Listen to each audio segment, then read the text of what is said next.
You guys, I have kittens and they're so cute. I saw them falling asleep on their mama's stomach. I don't know cat anatomy, but it's so cute. Cats are so adorable. Let me know if you're a cat or dog person. I don't mind dogs if they're clean. I've been around some really dirty dogs. And also they're small and tiny and cute and fluffy. Like, those are the dogs I love. So let me know what you guys like. I'm a cat person though, because cats are easy to maintain and they groom themselves. So you can mostly get away with the fact that you don't have to bath them as much. Hey guys, welcome back to this week's podcast episode on art mindset by yours truly, Sinjana. Welcome back to the Art Terraces podcast, and the garden gnomes greet you. If you're not part of my art garden, then what are you doing with your life? Really, seriously. You know I got you on the art mindset, so join the art garden, or else my garden gnomes are going to beat your ass up. So you better subscribe. Turn on the notification bell because I've got so much exciting things coming, so you better turn it on. And if you're on Spotify or Anchor, click follow on each of the platforms, turn on the notification bell, or else the garden gnomes I won't get you. I swear, they're not gentle. They're not gentle about attention. They want their attention. Anyway, y'all, today's topic, we're going to be talking about comparing yourself to other artists. This topic was actually suggested by someone in my Art Terraces community on Instagram. If you're not following me on Instagram, it's always in the description at art_terraces podcast. Seriously, my garden gnomes need to be fed. Go greet them. Go say hi on the podcast page on Instagram. But this topic was actually suggested by Dorky. I hope I'm pronouncing your name correctly. I know that Dorky is currently studying graphic design and did some art too. And I'll leave a link to their account down below if you're interested in checking that out. But obviously, if you want to suggest content, go ahead, darlings. Comment section always open, my DM's always open on Instagram, and the garden gnomes just love creating new content for you. So the reason I mentioned that Dorky was a graphic designer is because I felt as if this topic of comparison extends further than just artists. You could be a filmmaker, a writer, a graphic designer, like Dorky. Anything that requires creating, you're gonna fucking compare yourself. And I think I should share a little bit more about my comparison journey and basically how I don't compare myself anymore, but I'm more inspired, and I think that's what we all should aim for, to be inspired. So around last year, September, October-ish, I decided I wanted to be an artist. I wanted to make art YouTube videos, and now there's a lot of frustration when this happened, and we already got into art frustration last episode, so if you missed it, garden gnomes are gonna beat you up because they're sad. They're not happy that you missed the episode. Go listen to it after this one though.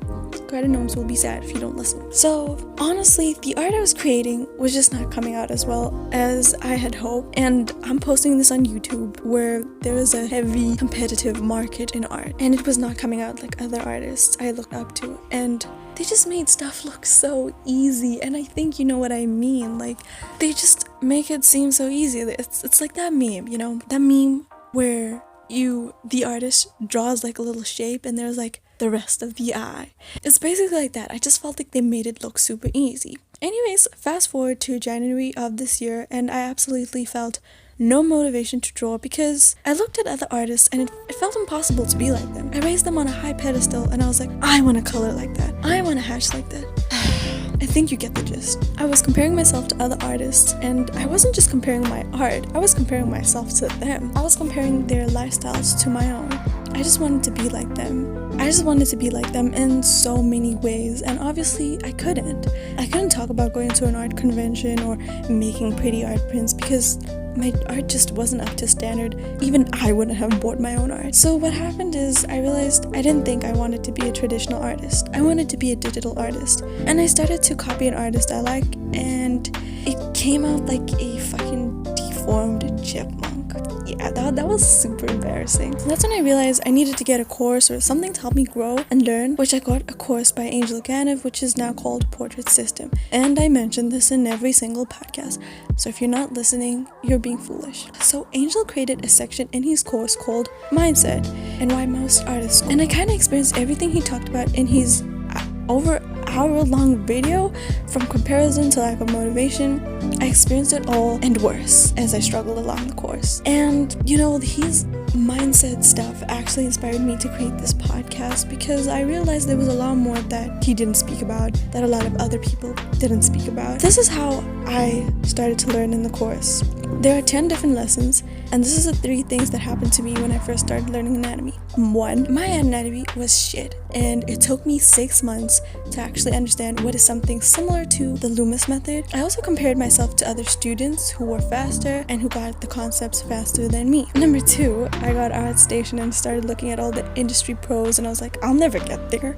And number 3, I looked at social media, TikTok, Instagram, Facebook, and I looked at all the artists who were actually better than me, and I just felt shittier that maybe a 15-year-old was drawing better than me. And you guys know it, there are 15-year-olds on those apps that get 100k likes, and here I am, just living my life. What am I doing with my life, guys? Anyway, does this sound familiar? Does it? Because I'm sure you do all those things. Because if you do all these things, I'm sure you're wondering things like, did I get over it? Am I a better artist? How did I deal with it? Well, as I said earlier, yes, I did get over it. And I am a better artist, just not where I want to be, yet I'm just probably 15 times better than I was last year. And we're gonna get how I dealt with it right now in my tips. But before you forget, I just want to say, don't forget to like this podcast if you are on YouTube. It really helps me out, it helps me grow, and it helps me reach more artists. Let's talk about learning to get over comparison as an artist, or I guess generally as a creative, because we all compare ourselves. I know somebody who is a screenwriter, and they don't think they're that good of a writer, but I think it's okay. I think we can get to how to deal with this. Let's say you're learning with a bunch of other artists, whether that be in an art school, or online, or with a bunch of your friends who are aspiring artists, and then you realize some are doing better than you and are maybe faster at art than you are, and it hurts because you're wondering why. And please don't be jealous. I'm not gonna lie, I was never jealous. I was more like, what are they doing that I'm not doing? And I realized this is a very big struggle, looking at other artists and comparing yourselves to them. There are a lot of big artists out there, and you can't compare yourselves to them, and that is why I'm going to give you a bunch of tips to help you out. The best advice I can offer is, number 1, accept that you're slow. I'm a super slow artist, and accept that you're slow. If you're comparing yourself to artists who are faster, maybe someone can get a good sketch done in 2 to 4 hours, while maybe you take 8. Accept it.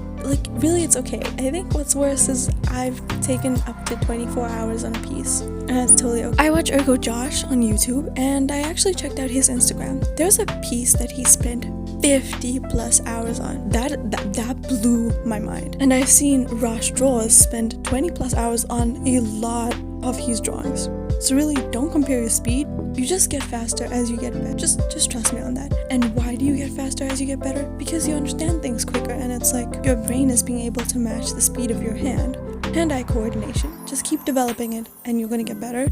And you don't need to compare yourself to other artists. Everybody as an artist is different. Okay, number 2, there are gonna be artists who are learning like you and are better, and that's maybe because they've been drawing more consistently than you have, and that's totally okay. Seriously, just be grateful that now you're deciding to take art seriously. Also, if you're comparing yourself to industry pros, stop. For real, stop. Your life is not theirs. What you really need to do is figure out why you want to be an artist. What made you choose this as a career path? And what do you want to do? Do you want to be an animator? A book illustrator? What do you want to be in the art industry? And honestly, depending on what you want to be, you should do master studies of those artists.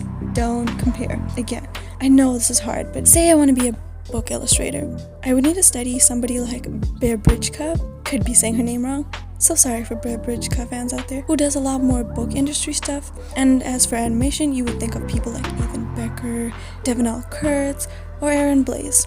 Honestly speaking, study their art, not them. Study what they create, not them. It's okay to have role models, but don't mix the two and start comparing. When you do master studies, I don't want you to look and be there like, I don't think I can get this right like they did.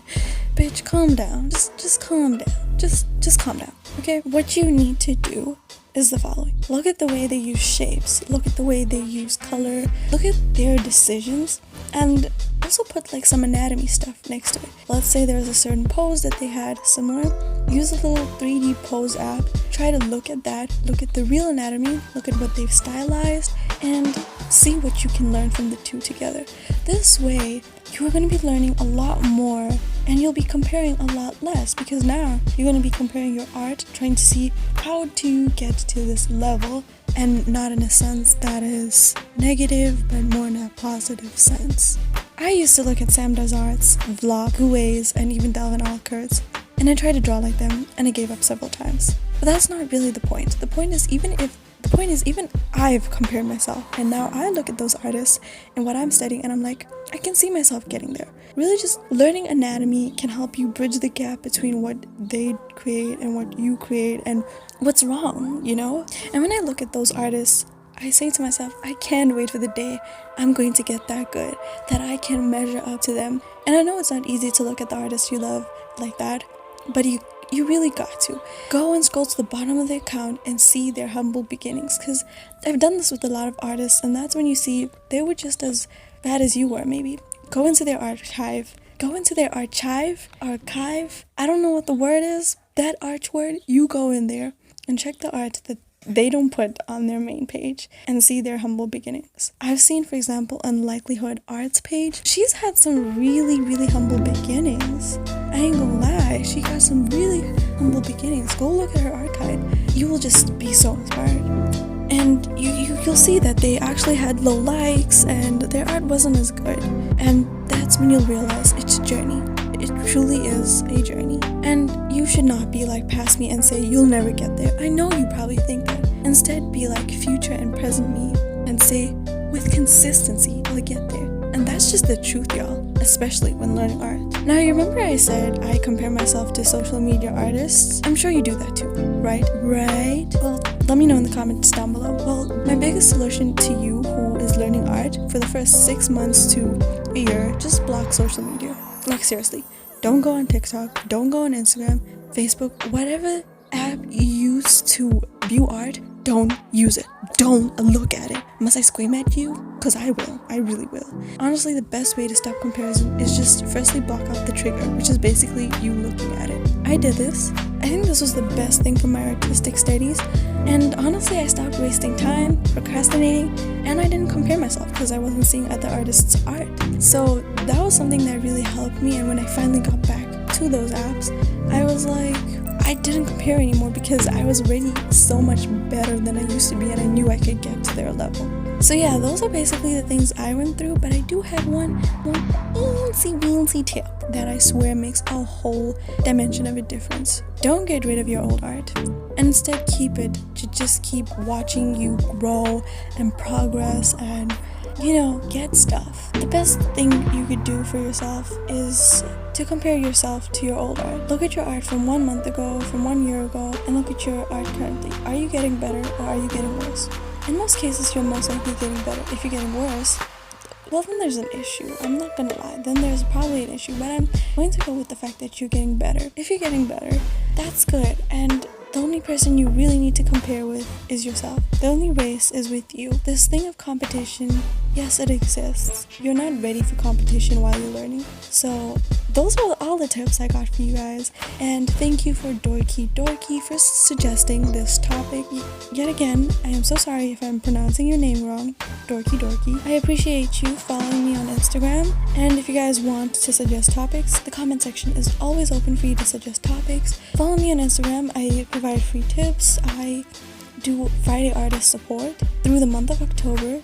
During October, I've been posting 3 artworks on my Instagram story. There's only 3 slots available, so, you know, check that out. And that is my tips. And don't forget to subscribe, turn on the notification bell, follow on Spotify and Anchor, and turn on the notification bell on Spotify and Anchor. If you don't, my garden gnomes are gonna beat you, so you best do that. And anyway, I really appreciate you for being here. I hope this episode was useful. If there is any tips you have to anybody, something that helped you, let us know in the comments down below. I read every single comment I get, and I answer every single comment I get. So Let us know in the comments down below. The garden gnomes and me are waiting for your response.